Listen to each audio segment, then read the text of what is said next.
What's going on, everyone? Welcome back. FantasyTeamAdvisors.com, bringing home the bacon, MLB DFS video. It is Wednesday. It is May 10th, and we are back bringing you hopefully another stat-induced, just a full chalked-up video for you guys. If you find this helpful, hit that like button, hit that subscribe button. We are having giveaways. Super simple, super easy to check out. All you got to do is be a subscriber to the YouTube page. Hit the like button on this video. If this video gets 50 likes and you leave a comment, one person will be randomly chosen with random.org to win a free month of DFS plus sports betting. Another way to do it, be a subscriber, like the video, tell me who's going to hit home run and what inning they're going to hit it in. If you get both of those correct, I need both of those, you will win a free month of MLB DFS. So, welcome everyone. If this is your first time, that's awesome. We had, I believe, 250 I got the YouTube summary, 250 subscribers in the month of April, which was awesome. We are shooting for 10,000 subscribers by the All-Star break. So if we can do that, that would be so awesome, everybody. We're trying the same thing on Twitter. See which one we can get first, whether or not it's 10,000 YouTube subscribers or 10,000 follow us on Twitter at advisors_team. Check it out. We are over halfway there on Twitter, and we're so close here on YouTube. I know we can do it. So good luck to everyone if you do get into our contest. I do apologize. Didn't have a video yesterday. I'm getting really beat up by allergies, and I didn't have a voice last night to do the video or this morning to do a video. So hopefully if you hear me take pauses, it's because I'm coughing or taking a drink of water to help get through this. But what we are going to do, if you don't know what we do, we go through every single game on the day. We're going to go through all the pitching, all of the stats with the pitching, and then we're going to dig in a little bit deeper, do a deeper dive, and look at the baseball hitters. So we're going to look at the hitters against the other teams. If you have questions, get those questions here. If you like the video, let us know you like it. Hit the like button. Tell us about it. If you want to see some other things, let me know what you'd like to see. I'm always looking to make more information, make more videos, make more content for you. I need to know what you guys are looking for. So, without further ado, jumping right into this game here. Rockies at the Pirates is the first game. Antonio Sensatella versus Rich Hill. If you would have told me at the beginning of the season Rich Hill would be doing pretty good, the Pirates were doing really well, and I would favor Rich Hill against anyone being 75 years old on the mound, I would have called you a liar. Against the Pirates, Sensatella, 46 plate appearances, 268 batting average, only striking out 87 or 8.7. If he was striking out 87, that'd be amazing. 8.7%. Flip side of that, Rich Hill, 71 plate appearances, 21.1 K percentage, a 254 batting average. I really like Rich Hill here. GPP, I still don't trust him as cash, but I don't mind him GPP. So looking at the Pirates' bats that have had success against Sensatella in the past, we dig a little, and we can see Kutch 2 for 13 with a home run. Austin Hedges 2 for 15 with a double. Carlos Santana 2 for 5 with a double. Chris Owings, who just got called up, 2 for 4 with a home run as well. So, he hasn't seen it much. Brian Reynolds, 2 for 3 with 2 doubles. So, if I'm looking at players, there's not a ton that I like in this one. I don't mind a Chris Owings because he's going to be super cheap. I don't mind a Brian Reynolds either, but I'm not all over a Pittsburgh stack in this one. Likewise, the Colorado Rockies bats against Rich Hill that have had success because Rich Hill's been pitching since the 50s. Chris Bryant, 7 for 18 with a double and 2 home runs. Charlie Blackmon, 3 for 12 with a double and 2 home runs. Mike Moustakas, 2 for 10. So, there's not a ton there, but, you can pick some players out of there. And this game is being played in Pittsburgh, not being played in Colorado, so that's a plus for the pitching as well, even if it is Rich Hill. So, just a couple of players that I do like in that one. Again, once we have the batter trends up and running for this slate, we'll see more. That's part of our premium content. You can find it at FantasyTeamAdvisors.com as well. I actually am also running a contest. FantasyTeamAdvisors.com obviously is the website. And I kind of will show you the site at the end of this video. But for anyone who does sign up, so let's just show it right now real quick. FTA Plus, anyone who signs up here for a month or month plus sports betting will be entered into a contest. So everyone who signs up for the month of May, sign up right here for the month of May, you'll be thrown into a drawing at the end of the month, and you'll get the rest of the entire rest of the MLB season. That includes up until playoffs, and you'll actually get the first, month and a half, almost 2 months of football too, which is a great deal. So anyone who signs up using either of these links right here, FantasyTeamAdvisors.com, FTA Plus, and I'll do another video about that later. Anyone who signs up, good luck, because you'll be randomly chosen. We'll get a spreadsheet out, and then we'll do a video choosing the winner there. Next game, the Athletics at the Yankees. You got Kyle Muller versus Johnny Brito. I don't mind either of these, I guess, in GPP. I'm not trusting really overall, though. Looking at this, Muller being a lefty against the Yankees righties, I do like the Yankees righties. We were all over the Yankees righties on Monday. Glaber with a home run, DJ with a home run. Rizzo, we were on him with part of our stack who got on base and got those runs. So even Aaron Hicks got in. We didn't have any shares of Aaron Hicks, though. But I do like the Yankees against the lefty at home. But neither of these pitchers have faced each other. So as you know, we really like to look at those and take a flyer on them in GPP. Not necessarily in cash, but in GPP, I really don't care. So I like both of these teams. It just depends on what lineups are out there. That's kind of something to wait on. The Yankees, basically 1 through 5. Judge is back. Volpe's kind of been not the best, even though he's leading off. If he does get on base, he can get some stolen bases. The problem is him getting on base. So the bats that I do like against Muller would be an Aaron Judge. I do like Rizzo, lefty on lefty. I really don't care. DJ's been on fire. Glaber's been on fire. Oswaldo Cabrera's been on fire. He was part of our content Monday, and he hit a home run as well. So that's kind of my thought process in this game. Then looking at the next game, you got the Tigers at the Guardians. Eduardo Rodriguez versus Peyton Battenfield. Erod, 69 plate appearances, 246 batting average against him. 24.6 K percent, so pretty good. And then Battenfield, obviously being first year, they've seen each other and they're in the division. 17 plate appearances, 133 batting average, a 23.5 K percentage. Looking at the bats that we like here for the Guardians against Erod.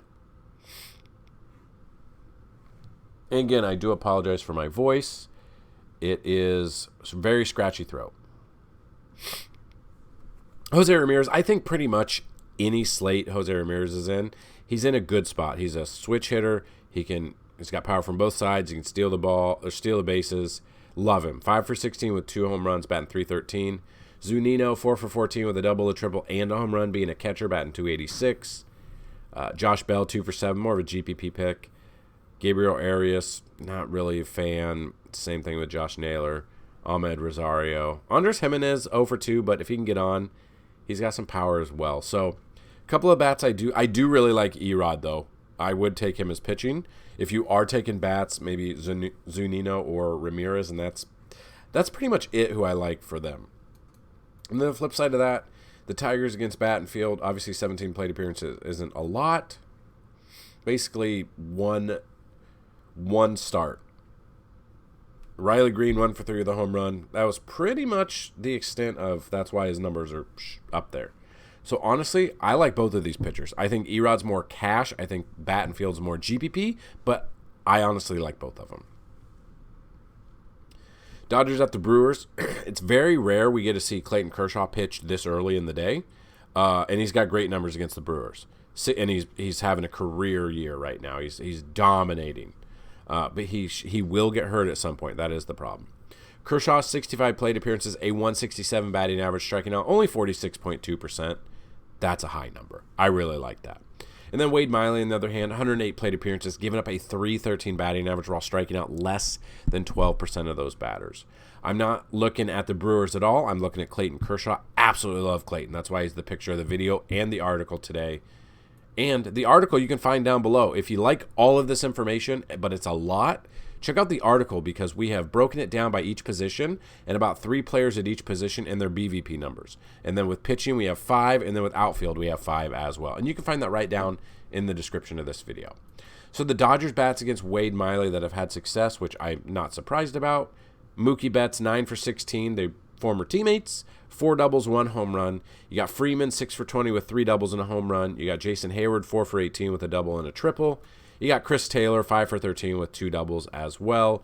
And then we can go down. No one's really had success. And then you get to Will Smith, 1 for 2 with a home run. Trace Thompson, 3 for 4 with a double and a triple there. So I love that. I think if Trace Thompson's in, I don't know if he will be. This is something where you kind of got to wait for the lineups. But as you know, with Wednesdays, the main slate's usually early. The lineups are out there pretty early unless someone gets late scratch, which you're pretty good with baseball. Unlike football where they can be, taken out early or late into the day, or even basketball where they do shoot around and then they're hurt. Baseball lineups rarely get changed after they come out. So looking at that, I do absolutely love a Dodgers stack here. And I won't have any exposure to Miley at all. I love me some Kershaw. Next game here, you got the Rangers at the Mariners. As of the making of this video, there is no pitcher announced for the Rangers. So we look at Luis Castillo, only faced 18 of the Texas Rangers bats, 27.8 K percentage, 188 batting average. Obviously, I do like Castillo here. He's pitching really well compared to, his floundering last year with the Reds before getting traded. Hasn't seen him much. Jankowski, 2 for 7. That's it. He's seen 3 batters total. One has a hit. One has 2 hits. The other one has 1 hit. He's got 5 strikeouts in that. So I like Castillo here. Hasn't seen the Rangers much. We're still probably without Corey Seager, who I think he's close unless he's going to get activated soon. I like the Mariners. It just depends on what pitcher is out there for Texas. And then I do like Luis Castillo here. Marlins at the Diamondbacks is next. You got Edward Cabrera versus Merrill Kelly. Cabrera's been serviceable for us. We've used him in a ton of GPPs. He's done well for us. But he's never faced the Diamondbacks before. And this is Coors Field Jr., a.k.a. Chase Field, a.k.a. a lot of home runs are hit here. And you can find that part of the ballpark rankings, the ratings section that we do have on the site. You can check out how many home runs have been given up, the slugging percentage, a ton of information over there, FantasyTeamAdvisors.com. So, Merrill Kelly against the Marlins, 38 plate appearances, a 206 batting average, only striking out 18.4%. I wish it was a little bit higher. I don't mind it. I wish it was a little bit higher for him. So, not looking at too much here, but I'm looking at Merrill Kelly all over the place here, and maybe Edward Cabrera for GPP because, again, he hasn't been seen against them. So that is a plus advantage towards him. Even if they do have scouting reports, no one has numbers against him. Nationals at the Giants is next. Josiah Gray versus Sean Manaea. Gray, 18 plate appearances, 188 batting average, only 16.7 K percentage. On the flip side of that, Manaea, 36 plate appearances, a 176 batting average, 27.8. I probably won't have much, if at all, any exposure to either of these pitchers.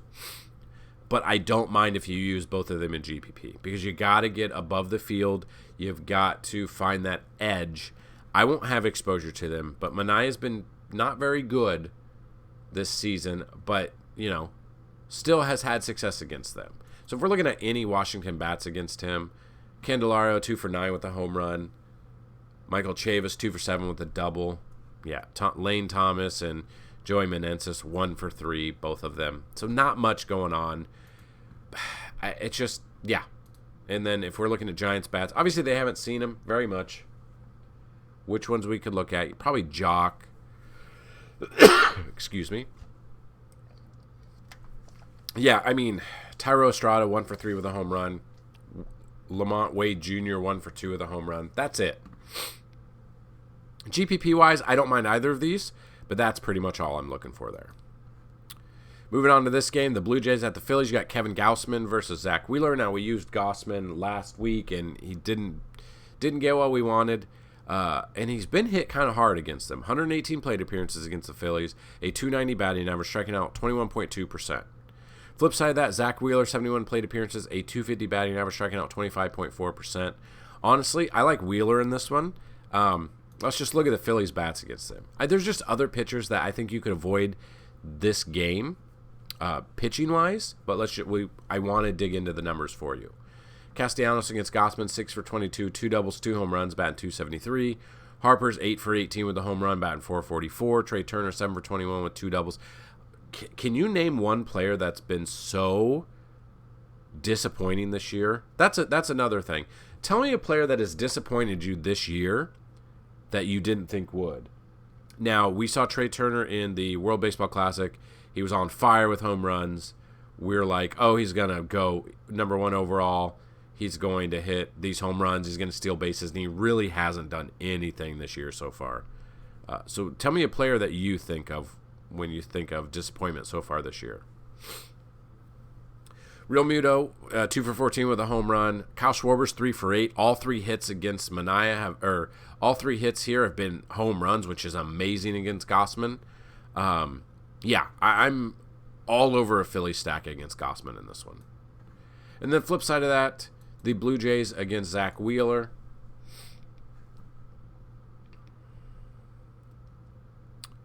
Brandon Belt, 5 for 18 with a double and a home run.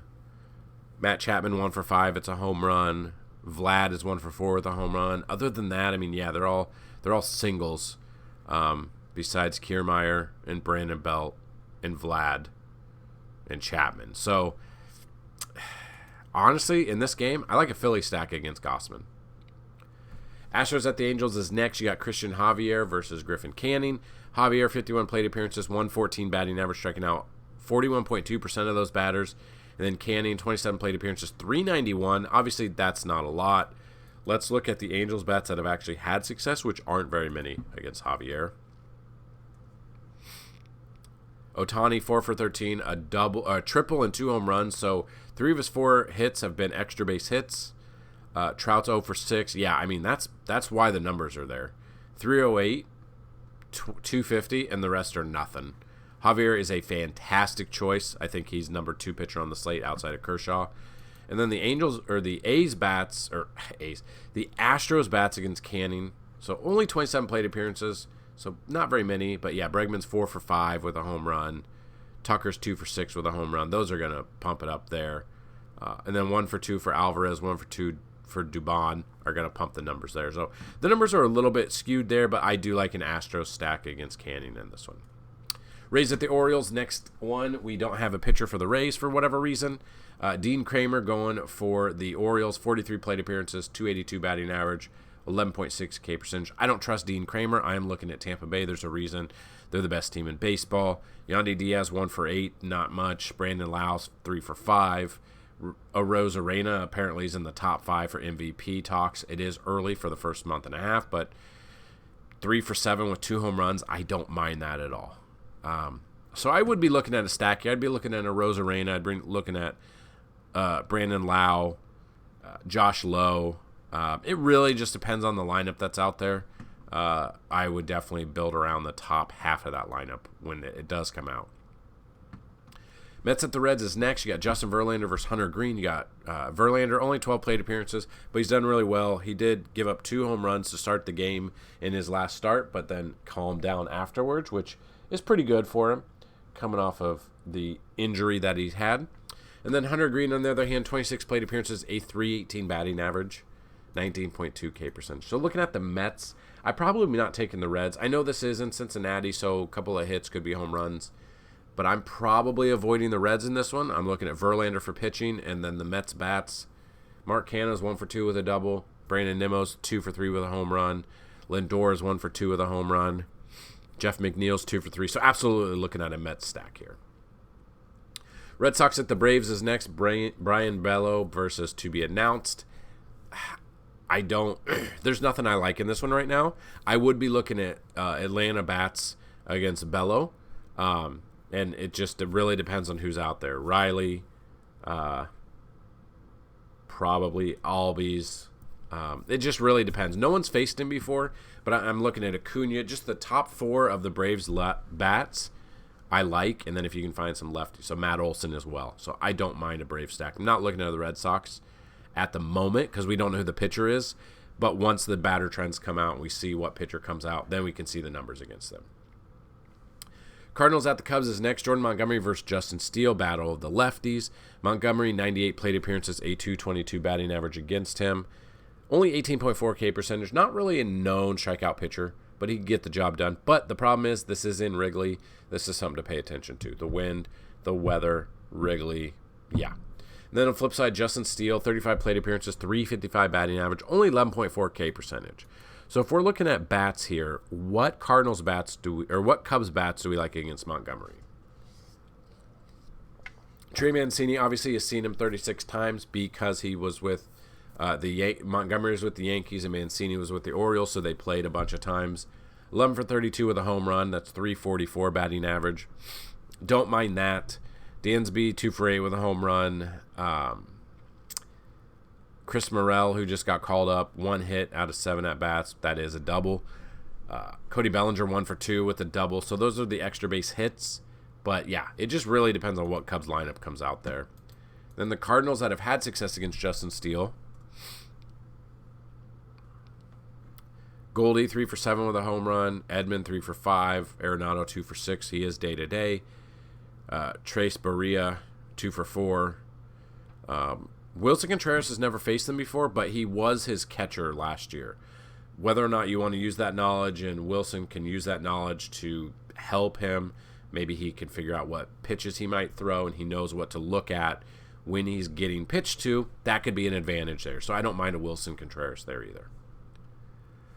Then you got the Padres at the Twins. You got Seth Lugo versus Pablo Lopez. Lugo, 24 plate appearances, 182 batting average, 25K percentage. And then Lopez, 74 plate appearances, 286, 16.2. Honestly, I don't mind either of these pitchers as GPP. I'm not looking at cash. Twins bats that have had success against Lugo.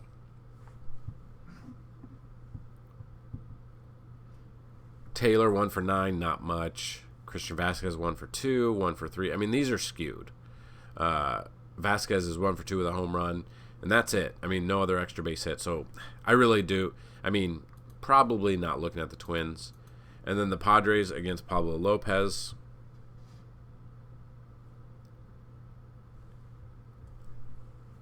Juan Soto, 9 for 25 with 3 doubles and 2 home runs. I don't mind that. That's batting 360.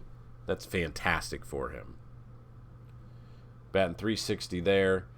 And then we've got Matt Carpenter 0 for 6, or 0 for 5, 1 for 6, 1 for 7. Trent Grisham with a home run. Cronenworth 3 for 6 with a home run. So, yeah, I mean, there are players that you could use if you want to go against Lopez, like a Soto, a Grisham, a Jake Cronenworth, Kim if you want. It just really depends. GPP-wise for pitching, but if I am stacking, I'm probably stacking the Padres against Lopez. And then the final game here, we've got the White Sox at the Royals. You got Lance Lynn versus Brad Keller. Lynn, 109 plate appearances, 255 batting average, striking out 22.9%. Whereas Brad Keller, on the other hand, 101 plate appearances, a 239 batting average, striking out 17.8%. Probably not taking Keller. I'll have a flyer on Lance Lynn because, as you know, if you've been watching our videos, you know we are huge fans of taking pitchers against Kansas City, especially in Kansas City at Pitchers Park. Haven't even looked at the weather yet, so not sure if the weather is going to be a factor or not, which I can look right now.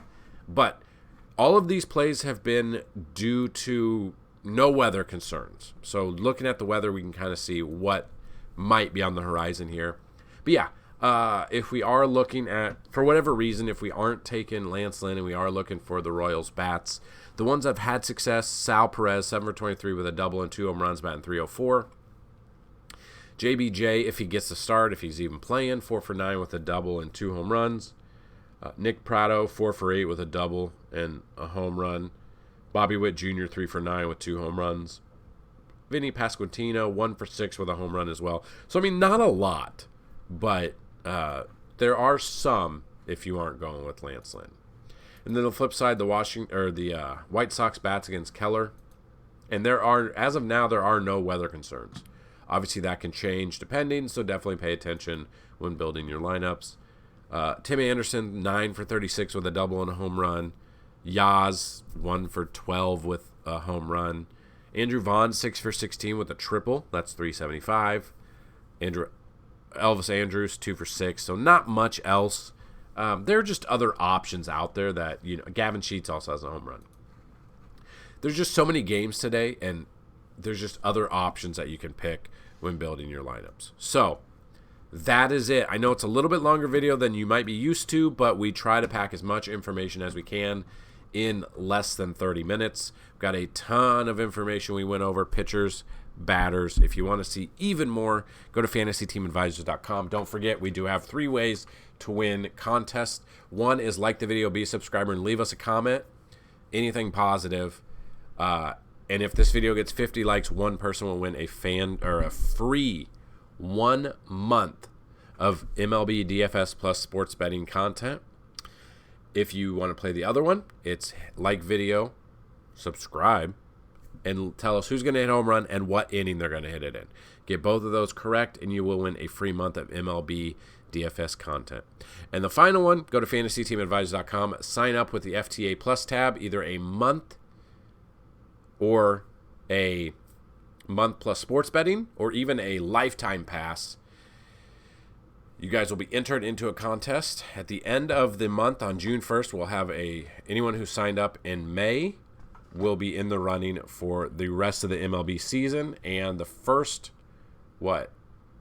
month and a half, 2 months of the NFL season. So a lot of great information that we hopefully provide you every single day. Go check out the website. Good luck. Thanks for checking the video out. And let's bring up some bacon, everyone. Peace.